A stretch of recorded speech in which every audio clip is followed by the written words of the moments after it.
Converge ہوا راولپنڈی میں، تو وہاں عمران خان صاحب نے ڈائلاگ کی بات کی تھی کہ آپ اس پہ گفتگو کریں، ادروائز ہمیں اسمبلیاں توڑنی پڑیں گی. تو جب ہم نے اپنی اسمبلیاں توڑی ہیں، جس کو ابھی تقریباً 3.5 مہینے شاید ہونے کو آگے ہیں، اور ابھی تک پراپر کوئی الیکشن کی طرف ہم بڑھ نہیں رہے، تو جب ہم اپنی سپیس دے رہے ہیں تو حکومت کو بھی سپیس دینی چاہیے. اور مذاکرات کامیاب تبھی ہوتے ہیں، آپ ایک فریق کی بات کبھی بھی 100% نہیں مانی جا سکتی، دونوں کو تھوڑی بہت سپیس دینی ہوتی ہے. سر اس وقت آئی اگری، اس وقت سمجھتا ہوں، میں تو یہی سمجھتا ہوں دونوں کو سپیس دینی ہوگی. بالکل، اور اس وقت آئی اگری ود یو کہ پاکستان تحریک انصاف نے زیادہ فلیکسیبلٹی کا مظاہرہ کیا، کیونکہ آپ ان کے نقطے پہ اگری کر چکے ہیں، آپ کی ابھی تک کوئی بات نہیں مانی گئی ہے. ون ٹائم الیکشنز میں وہ کہہ رہے ہیں سائملٹینیس الیکشنز ہو، ایک ہی وقت ہو، اور ساتھ ساتھ آپ بھی آئینی ترمیم کے لیے رضامند ہیں، ون ٹائم جو کانسٹیٹیوشن امینڈمنٹ ہے. دیکھیں، الیکشن کے لیے ملک کے مفاد میں ظاہر ہے پھر آپ کو پارلیمنٹ میں آنا ہوتا ہے. پارلیمنٹ سے ہمیں خدا واسطے کا بیر تو نہیں ہے، اسی پارلیمنٹ کا ہم حصہ ہیں، اور اسی میں بیٹھ کے آپ نے ملک کی بہتری کرنی ہے. سر وہ لیکن آپ کو آنے نہیں دے رہے، وہ اب آپ کو آنے نہیں دے رہے. آپ کو استعفیٰ دیتے وقت جو ہے یہ خیال ہونا چاہیے تھا، اور آپ تو بلکہ آخری وقت تک وہاں پر موجود تھے. میری تو چلے ڈیوٹی تھی. دیکھیں لیکن آپ ریگریٹ کرتے ہیں کہ جماعت کو تھوڑا اس وقت جو سیاسی میچورٹی ہے اس کا مظاہرہ کرنا چاہیے تھا اور پارلیمان نہیں چھوڑنا چاہیے تھا. It is always very easy to become wise in the hindsight. موقع پہ میدان عمل میں، میدان جنگ میں آپ جو فیصلے کرتے ہیں کبھی صحیح بھی ہوتے ہیں، کبھی اس میں تھوڑا سخم بھی رہ جاتا ہے، اس پہ بھی بات کرنے کا کوئی فائدہ نہیں ہے. میرا خیال ہے کہ میدان عمل میں ہی رہنا چاہیے، میدان عمل میں رہ کے آپ جنگ لڑتے ہیں. بہرحال اس میدان عمل میں ہم عوام کی طاقت سے ایک بار پھر آ جائیں گے انشاءاللہ. 2.5 پونے 3 4 5 مہینوں کی ساری گیم ہے، کیونکہ یہ حکومت 2.5 مہینے بعد اپنی مدت پوری کر جائے گی. اس کے بعد میکسیمم 7 دن کے اندر الیکشن ہونا ہے. اصل میں تو اس میں اب دونوں فریقوں کو بیٹھ کے ایک بار پھر میں یہ کہوں گا کہ کل کی سپریم کورٹ کی ہیئرنگ دیکھ لی جائے کہ اس سے کیا نتیجہ نکلتا ہے. یہ اگر 1-2 بیٹھکیں، میری ذاتی رائے ہے، یہ پارٹی کی بات میں نہیں کر رہا، کیونکہ پارٹی کی اس پہ ابھی آئی ڈونٹ نو کہ دوبارہ بیٹھک کے لیے راضی ہوتی ہے ہماری سینئر لیڈرشپ یا نہیں، لیکن میری رائے یہ ہے کہ اگر کوئی اس پہ کوئی راہ نکلتی ہے اور بیچ کا کوئی راستہ نکلتا ہے اور اکتوبر سے ہمیں مہینہ 1 پہلے الیکشن ملتا ہے، تو اگر ہمیں مہینہ 1.5 پہلے الیکشن ملتا ہے اور حکومت کی جو پوائنٹ آف ویو ہے کہ آپ علیحدہ نہیں ایک وقت پہ کریں، تو that will be a one one situation. اس کے سیاسی پلیئرز کو اپنا رول پلے کرنا پڑے گا. لیکن یہ ایک میں سمجھتا ہوں کہ ایک سیٹ بیک ہے پولیٹیکل سسٹم کے لیے کہ سیاستدان بڑی جماعتیں بیٹھی لیکن صحیح حل کی طرف نہیں جا سکے. یہ عوام میں یہ چیزیں، اس سے سیاستدانوں کا سٹیچر کم ہوتا ہے. آپ جب بیٹھے تو مسئلہ حل کر کے جو ہے آپ کو اٹھنا چاہیے. لیکن بہرحال this is part of the game. کبھی آپ کے مذاکرات کامیاب ہوتے ہیں، کبھی کامیاب نہیں بھی ہوتے، لیکن آپ حوصلہ نہیں ہارتے، آپ اپنی کوشش جاری رکھیں. بالکل صحیح ہے سر. ایک طرف آپ کی جماعت نے 4 ریلیز کا جو ہے وہ اعلان کر دیا. عمران خان صاحب کہتے چیف جسٹس کے حق میں یہ ریلیاں نکالی جائیں گی، ان سے اظہار یکجہتی کے لیے ریلیاں نکالی جائیں گی. دوسری طرف حکومتی سائیڈ بھی ہے، حکومتی وزراء جو ہیں وہ بیٹھ کے روزانہ پریس کانفرنسز کر رہے ہیں اور وہ آپ پہ الزامات لگا رہے ہیں. خان صاحب کو بھی اس بات کا خدشہ ہے کہ جی ڈبل سینچری ہونے جا رہی ہے ان کے خلاف مقدمات کی. آج ملک احمد خان صاحب کہہ رہے تھے کہ جی جو سابق چیف جسٹس ہیں ان کے بیٹے آپ لوگ کی پارٹی کے ٹکٹس جو ہے وہ تقسیم کر رہے تھے، اور پی ڈی ایم نے آلریڈی حکومت کی جانب سے ریفرنس الیکشن کمیشن میں دائر کر دیا گیا ہے. یہ جو مبینہ انوالومنٹ کی وہ بات کر رہے ہیں سابق چیف جسٹس اور عمران خان صاحب کی ٹکٹ کی تقسیم سے متعلق. سر ثاقب نثار صاحب آپ لوگ کے لیے اکیلے بروکر تھے یا اور بھی تھے؟ ثاقب نثار صاحب کو تو میں چیف جسٹس آف پاکستان کے طور پہ ہی جانتا ہوں. باقی تو پارٹی کی کسی میٹنگ یا کسی حوالے سے میرا تو کبھی ان سے رابطہ نہیں رہا، نہ میرا خیال ہے کہ ان کا کوئی اتنا ایکٹیو رول ہوگا. لیکن اگر ان کے بیٹے کا کوئی نیگیٹو رول ہے تو میں نہیں ڈیفینڈ کروں گا. اگر غلط کام کسی نے کیا ہے پہلے اوتھینٹیکیٹ ہو جائے کہ کیا کیا ہے، یا ویسی اسپیکولیشن ہے. آج کل آڈیو لیکس ہر طرح کی آتی بھی ہیں، لیکن اگر کسی کا غلط کام ہے اس کو they have to pay the price. لیکن یہ چیزیں کیسے کرنا، سارا کچھ کرنا، یہ اس سے آپ الیکشن سے بھاگ نہیں سکتے. آپ چاہے کچھ بھی کرنے، آپ پریکٹس اینڈ پروسیجر بل لے ہیں، آپ یہ کہیں کہ ججوں کو عدالت سے اٹھا کے تو پارلیمان میں لے آؤ، یہ پتہ نہیں ان کو ہو کیا گیا ہے. یہ آئین نہیں پڑھتے یا یہ اپنے مقصد کے لیے بالکل دیوانے ہو گئے ہیں. آئین آپ پہ قدغن لگاتا ہے. اب جوڈیشری اب ججز کا کانڈکٹ ڈسکس ہی نہیں کر سکتے. آرٹیکل 68 کانڈکٹ پارلیمنٹ میں نہیں ڈسکس کر سکتے. سر وہ ابھی جواب وہ سمن کرنے کی بات کر رہے ہیں چیف جسٹس آف پاکستان کو, اب وہ کوشش کر لینا اس نیچ میں چلے گئے. لیکن آخری سوال آج عمران خان صاحب سے بھی آخری غلطی ہوگی, یہ کر لیں یہ کوشش, یہ اس سے ساری کالا کوٹ جتنا کھڑا ہے سپریم کورٹ کے ساتھ جو رہ گیا ہے وہ بھی سارا کھڑا ہو جائے. علی محمد صاحب بریفلی, بالکل ٹھیک ہے, ایک بریفلی ایک ذرا جواب دے دیجیے گا, پھر مجھے بریک کی طرف جانا ہے. آج خان صاحب سے جسٹس قاضی فائز عیسیٰ کے خلاف ریفرنس سے متعلق ایک سوال ہوا. خان صاحب نے کہا اور یہ سوال تھا کہ جی ان کے خلاف ریفرنس لا کر آپ یہ نہیں سمجھتے کہ سپریم کورٹ میں تقسیم جو ہے وہ ہوئی ہے. تو خان صاحب نے اس کا جواب میں کہا کہ ریفرنس جو ہے وہ جنرل فیض حمید سے بھی اوپر سے آیا تھا. سو بڑا کچھ انکشافات جو ہے وہ بڑے لیٹ ہوتا ہے. سو بعد میں وہ کہتے ہیں اندازہ ہوا کہ مقصد کیا تھا. ایسا ہی تھا سر؟ اور ابھی جس طرح ثاقب نثار صاحب سے متعلق بھی میں نے آپ سے سوال کیا ہے اور حکومت جو کہہ رہی ہے وہ جو ریفرنس لے کے جانے کے لیے, تو بڑا کچھ انکشافات بعد میں ہوتا ہے. بعد میں کیوں بعد میں بتایا جاتا ہے, پہلے کیوں نہیں تسلیم کیا جاتا؟ اور خان صاحب تو کہتے تھے کہ جی اگر ان کو اتھارٹی ان کے پاس پوری نہیں ہوگی تو وہ تو ایسی حکومت لیں گے بھی نہیں. میرے خیال میں یہ بڑا امتحان کا ایک سال گزرا ہے. خان صاحب کی زندگی میں بڑے امتحان آئے ہیں. ان کی والدہ کی فوتگی, ان کا گھر کا ٹوٹنا, پارٹی کا 96 کا الیکشن ہارنا, 2013 جیتا ہوا الیکشن ہمارے ہاتھ سے چھیننا, 2018 جس میں ہماری ایبسولوٹ میجورٹی آ رہی تھی اس کو کم کیا جانا. اصل میں تو جو RTS تھا وہ ہمارے خلاف بیٹھا تھا. کہ بہرحال یہ ساری چیزیں ہیں. دیکھیں قاضی فائز عیسیٰ صاحب محترم جج ہیں, سینئر آدمی ہیں, ان کا اپنا ایک جو ہے ایک اسٹیچر بھی ہے اور چھوٹے صوبے سے بھی تعلق ہے, اس وجہ سے بھی ان کی اہمیت بہت ہے. اور خان صاحب نے اس کا اظہار کیا بھی ہے کہ ہماری جماعت کا, ہماری حکومت کا پولیٹیکلی ہم لوگوں کا کوئی ان سے کوئی الول نہیں تھا, بس وہ ایک چیز ہوگی اس ٹائم پہ. اور اس پہ میرے خیال میں خان صاحب نے ریمورس کا اظہار کیا بھی ہے اور آج بھی اس کا انہوں نے ایک اندیا دیا ہے. تو یہ کلیئر ہے کہ پاکستان تحریک انصاف کا محترم جج ہیں عیسیٰ صاحب, قاضی صاحب جو ہیں, ان کا یا اور کسی بھی سینئر جج کے ساتھ کوئی ہمارا ایشو نہیں ہے.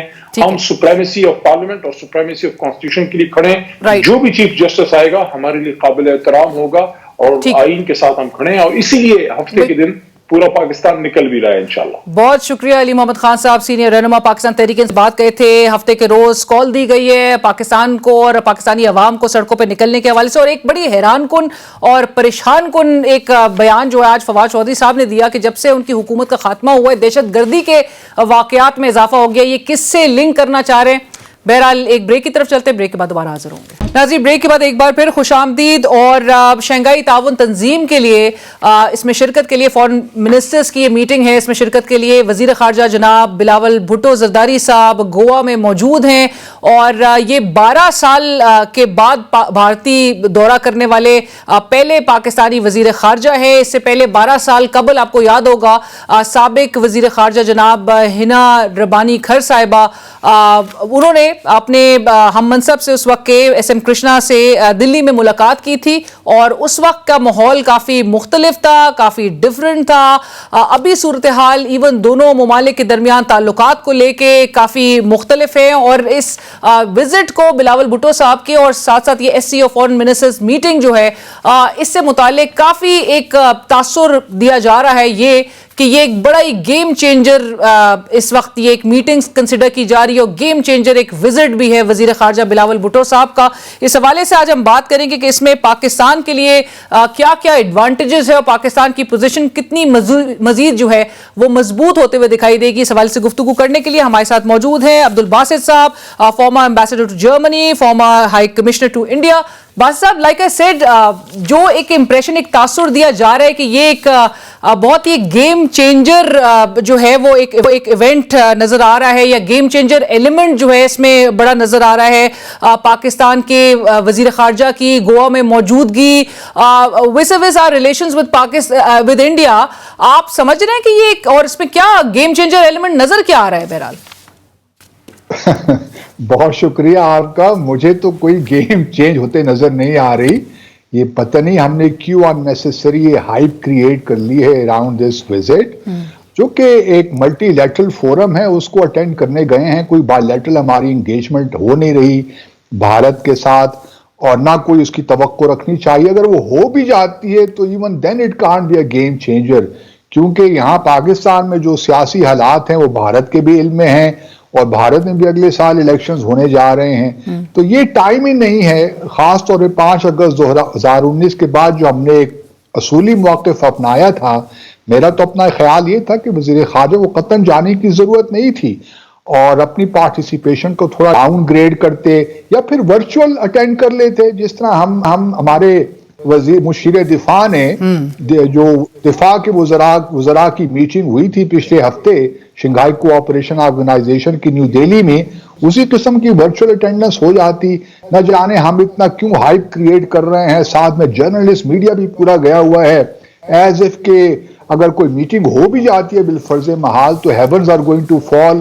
وہی پرانی چیزیں ہیں، ٹاک اباؤٹ ٹاکس، اور وہی مطلب کوئی اس سے نکلنا نہیں ہے. کوشچن یہ ہے کہ ہمارے ہاں کلیئرٹی ہے کہ نہیں، ہم کیا اچیو کرنا چاہتے ہیں بھارت کے ساتھ. کیا ہمارا آبجیکٹو یہ ہے کہ بھارت کے ساتھ ری انگیجمنٹ شروع ہو جائے، یا ہمارا آبجیکٹو یہ ہے کہ ہمیں جموں اور کشمیر کا جو اسٹیٹس کو تھا 5 اگست 2019 سے پہلے وہ بحال ہو جائے، اسٹیٹس کو اینٹی بحال ہو جائے.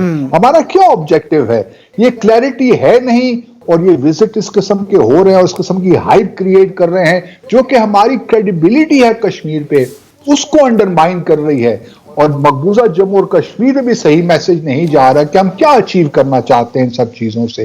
تو میں تو بہت وریڈ ہوں about this visit frankly speaking. اب دیکھتے ہیں کل وزیر خارجہ اپنی اسٹیٹمنٹ میں کیا کہتے ہیں. آیا وہ انڈائریکٹلی اس بات کا اظہار کرتے ہیں کہ ایس سی او جو ہے جب تک بائی لیٹرل تعلقات صحیح نہیں ہوں گے، جب تک ہمارے تنازعات حل نہیں ہوتے، اس وقت تک ریجنل کوآپریشن، ریجنل کنیکٹیویٹی وہ بالکل پاسبل نہیں ہے. اور سب سے بڑا امپیڈیمنٹ جو ہے وہ بھارت ہے اس سارے معاملے میں. چائنا بھارت کے تعلقات میں پرابلمز ہیں اور پھر بھارت پاکستان کے ایشوز ہیں.